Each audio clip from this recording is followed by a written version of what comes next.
Hi everyone, my name is Ranger Rebecca and I am the ranger at Los Luceros Historic Site, and today we are going to do a short history of sourdough followed by a sourdough recipe. So I'm going to take off my mask because I am in my own home where I live alone, and I'm safe to take it off. So to understand me better, there we go. So like I said, this is just a little introduction to sourdough. So really this video is definitely for sourdough beginners, or maybe you're a sourdough expert and you're just interested to see what I do and how it turns out. So for a little quick history of sourdough.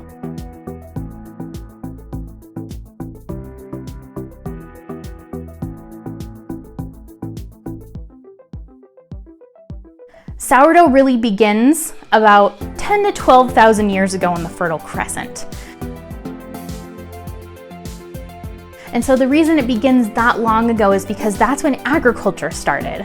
And so 10 to 12,000 years ago, people started cultivating grains, particularly einkorn, emmer, and spelt. And so those three grains are the pre-runner to modern wheat. And so einkorn, emmer, and spelt are all gluten-based grains.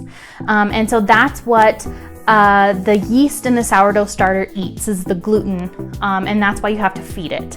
And we'll get into more of that later. But so a sourdough starter, which is basically just an active yeast colony that lives in a jar that you feed flour and water so that it can survive, was how people leavened bread. So a leavener is what gives a bread rise. It's what creates the carbon dioxide that makes the bread get puffy and have those little pockets of air in it. So until 1843, the way that you rose bread, you had two options really, was that you had a sourdough starter that you cultivated and used at home, or you could buy yeast from a beer brewer. And so buying yeast from beer brewers was definitely documented in the 1400s in Europe, but really most everyone, because they baked every day, had a sourdough starter. And sourdough was the main way that bread was leavened, like I said, until the invention of baking powder in 1843. And then 3 years later, baking soda was invented in 1846. And then finally, active dried yeast was created in 1859. And so when active dried yeast gets made, sourdough starters really drop off. And so you see this big drop in people cultivating their own sourdough starter, but it wasn't too much of a drop off because most people baked bread every day in their own home. And so a sourdough starter was still a relatively cheap and free way to have an active yeast colony that you would use to leaven bread. And so really the thing in the Americas for sure that made sourdough much less popular in the early 1900s was the invention of electricity.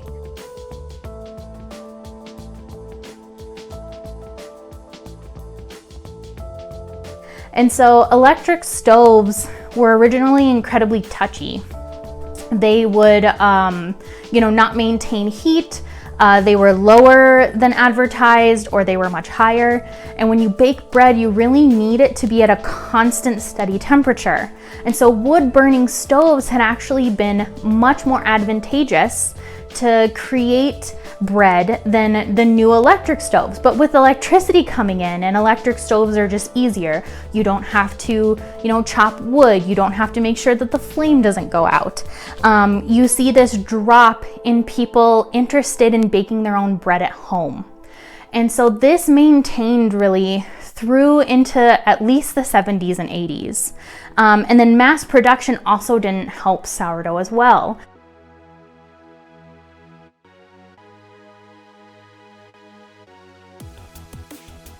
So Wonder Bread is one of those things that, everybody remembers eating, and everybody, knows what a Wonder Bread loaf looks like.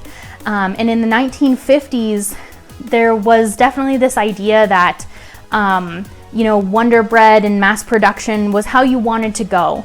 It's easier to buy a loaf of bread in the store than it is to try to figure out how to fiddle with your maybe slightly unreliable electric stove and try to futz with that. But then also there was this movement away from cooking things at home in the 1950s. Jello is something that comes to mind. You know how everything was made with Jello and gelatin in the 1950s and 60s. And that had a big part in refrigeration being something that was reliable in your home, but also it was quick and it was easy. And so Wonder Bread actually went through a campaign in the 1950s where they advertised that their bread had never been touched by human hands. And suddenly that was a good thing. That was what you wanted. You just wanted your mass-produced, vitamin-fortified bread. And so really in the 70s and 80s, there was this start that kind of moved away from that. Where people were looking for more authentic flavors. And that's something that certainly caught on. And you know, with the pandemic, there was this boom and, oh, how do I make a sourdough starter and how do I make sourdough because I'm stuck at home?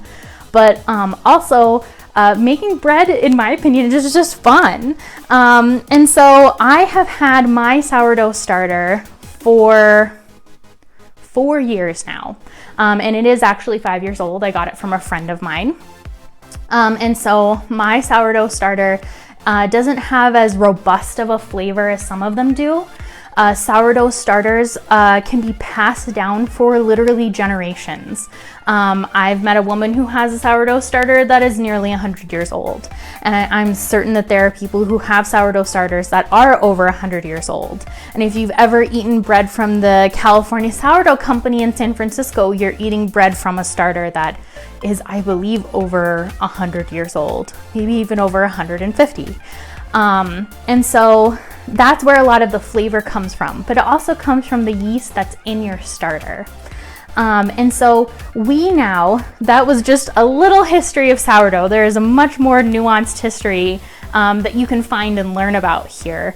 But we're going to now jump into what you're going to need to create your loaf of sourdough bread, or in this case, loaves, because the recipe we're about to do actually yields 2 of them. So I am going to list off what you need for your bread. Okay, so definitely if you're gonna make sourdough bread, the first thing that you need is a sourdough starter. And so some people, if you don't wanna figure out how to make your own sourdough starter, you can buy one online. I know King Arthur Flour sells sourdough starters. You can also go to a local bakery that makes sourdough and ask them if you can have some of their cast off or discard. And so every sourdough makes cast off or discard. Basically, your sourdough starter will grow exponentially unless you throw some of it away. So I will go over right now how to care for a sourdough starter. So I'm gonna pull mine out. So this is my sourdough starter. I have it in a glass container with a plastic top. A lot of people don't like using plastic because it's more permeable than glass. And you don't want to use metal because it can create a tinny taste. But there are plenty of people who keep their sourdough in plastic as well. And so that is totally just up to you.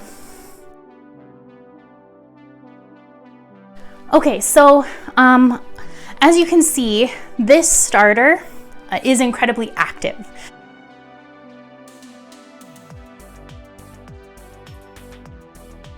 So this is the kind of starter that you want when you're beginning to bake sourdough bread. And this is the most important part of the sourdough, is actually having a starter. But so you want it to be active. So an active starter, as you can see, is nice and bubbly. So you can see it's got big bubbles of carbon dioxide in it. It's even foamy a little bit around the edges. I fed my starter about 4 hours ago. And so that's what it looks like when it's nice and happy. So in feeding the starter, you want to usually do it by volume. I eyeball mine at this point. Sourdough starters are incredibly hard to kill. And so I put about a cup of sourdough starter in here, a cup of flour, and like 3/4 of a cup of water. And this is what it looks like now. And so all the bubbles are the yeast eating the carbon dioxide. And so this is the most important part that you need for your sourdough starter.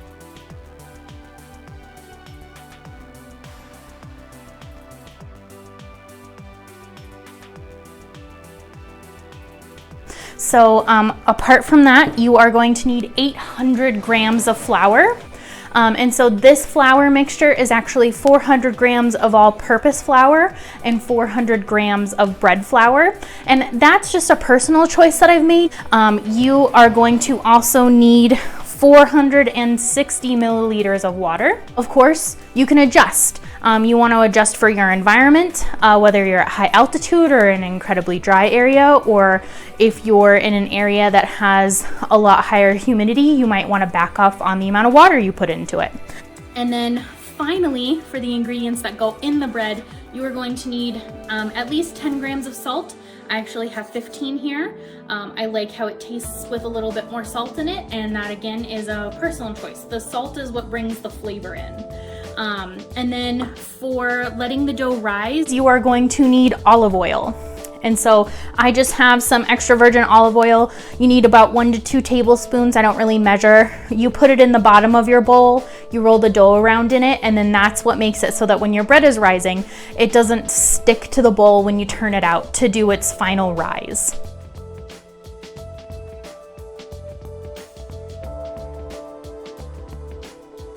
So I actually also needed a digital scale to measure all of this. Of course, your scale doesn't have to be digital. It just needs to weigh things in grams. And then at the end, when we do, right after we do our second rise, right before the bread goes in the oven, you're going to need a bread razor or a very sharp knife to score your bread. And so that's pretty much everything that you'll need to make this sourdough recipe, other than you're going to need 2 bowls that have high sides. I use this bowl actually, and then I use another one that looks like the bowl that I put my flour into. It's just another high-sided, smaller mixing bowl, and that is for the second rise after we've separated and shaped our dough. So I am going to measure out my sourdough starter now. And then basically what you do is you dump everything into your one mixing bowl. So here's the salt added. And then let's just measure out the starter. And you're going to need 320 grams of starter. And there we go, 320 grams. So the rest of my starter, I can leave out if I was gonna use it again. But I am actually going to put this in the refrigerator right now because I don't use my starter enough to want to feed it every day. And so basically in creating sourdough bread, I am using my cast off for the day. So the next time I am going to use my sourdough starter, I'll pull it out of the refrigerator, I'll feed it again and let it get nice and active. There are plenty of recipes that you can find for use of like the cast off and the discard. Just Google that, like sourdough cast off recipes, and you will find all sorts of things. Okay, so I've cleared my work surface and essentially I have the things that I need to make my dough. And so I'm just going to whisk together the flours and the salt just to make sure that everything's incorporated and you don't end up with like a pocket of salt in your bread somewhere. And then really literally you just dump everything together. And so I like to use a rubber scraper because sourdough starters are pretty sticky to get all of it out of the bowl. And then you just pour your water in as well. And then you just give it a good mix until it forms into a relatively cohesive ball of dough. And then this bread you're going to need for about 20 to 25 minutes until it passes what's called the window pane test. And so I'll show you what the window pane tests look like when we get there. So I would say that we are probably at the point now where I need to use my hands. And so you just want to make sure that you have a nice clear surface. You don't want to add too much flour to this recipe if it's sticking to the counter. If it's really, really sticky, like you can't move it at all without it just being an absolute mess, then you'll want to add a little bit of flour. But really, like, you don't want to add too much flour, otherwise your end resulting loaf will be very, very stodgy and thick. And so you want those like nice holes to form. And you'll notice that it is sticking to my hands a little bit. But so when you knead, you want to push with the heels of your hand, like the palms of your hand, and just really work the dough. There are people who like to like slam their dough down. That's fine. Basically what you're doing when you knead your dough is you are developing the gluten. And so the gluten is what makes your dough nice and chewy, which is what you want. And so I am going to continue kneading this until it forms into a smooth ball.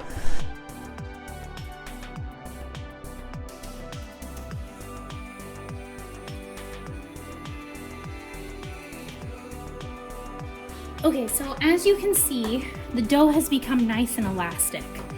And so I have been kneading this for 15 to 20 minutes.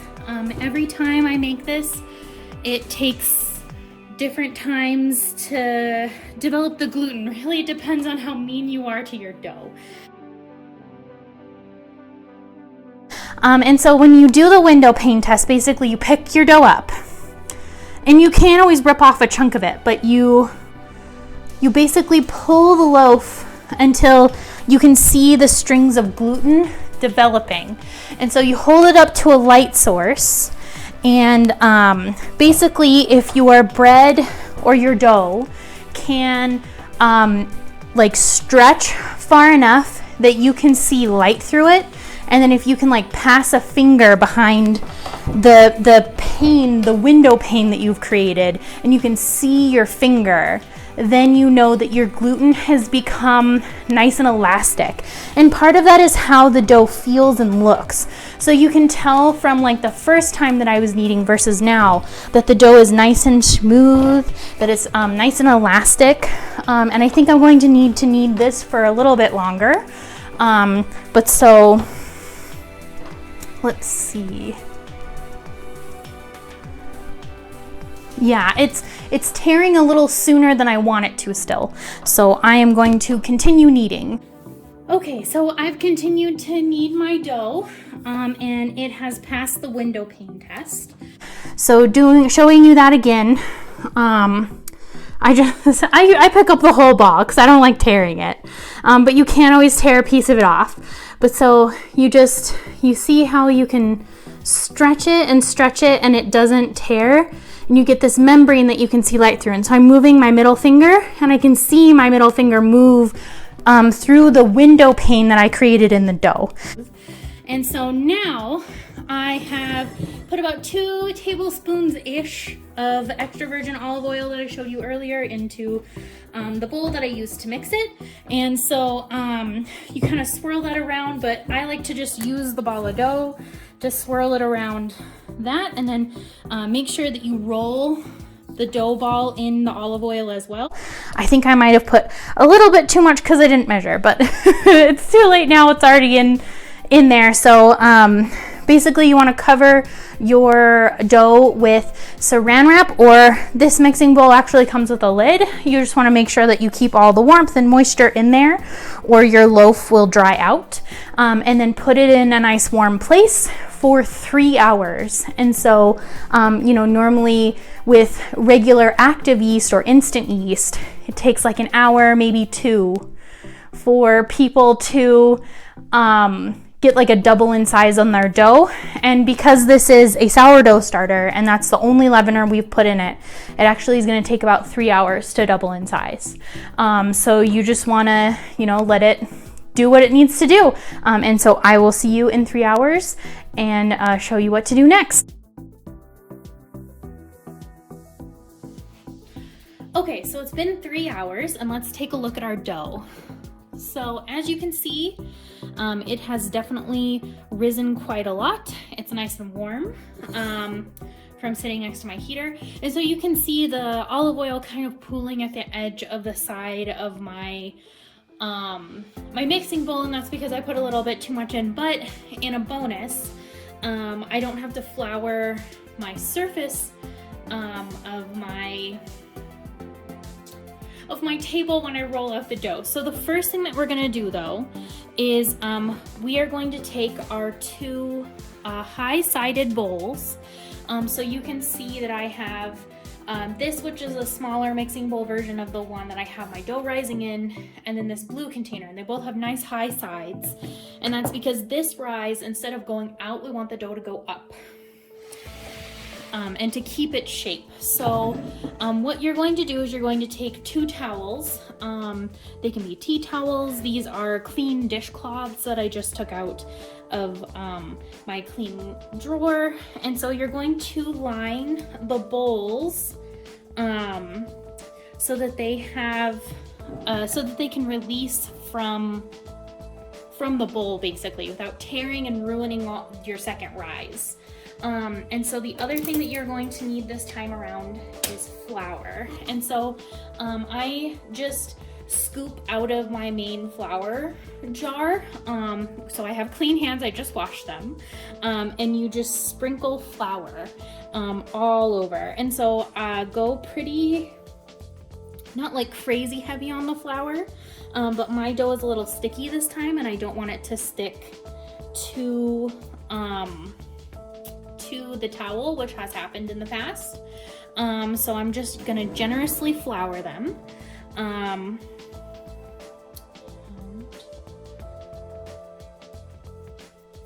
Okay, and so that now that that is done, I'm going to turn my dough out onto the counter, and then either using a sharp knife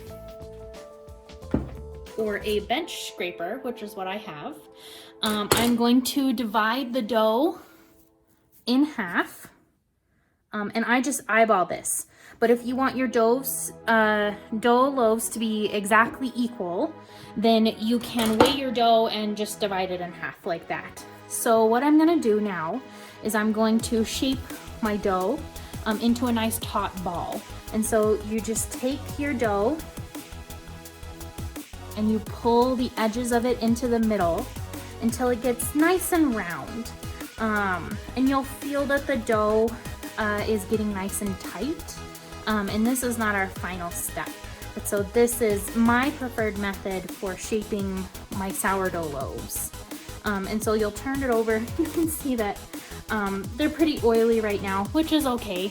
And it also adds to the flavor.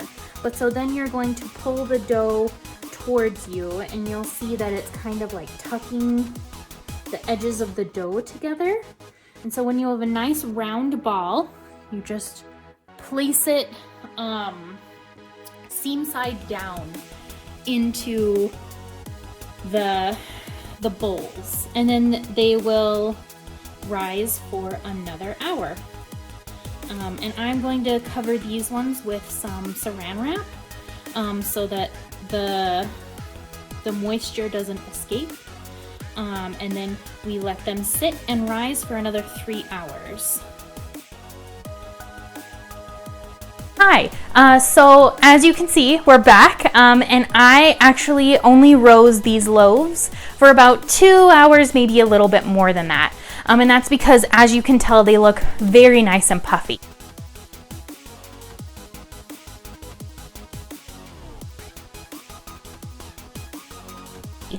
And so first thing that we are going to do is we are going to very gently turn the loaves out onto this tray, which is a large cookie sheet that's lined with parchment paper.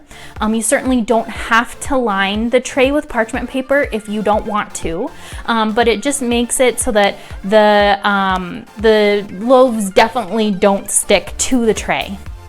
And so you want to make sure that you turn these out very gently because you don't want to undo all of that good rising work that you just did.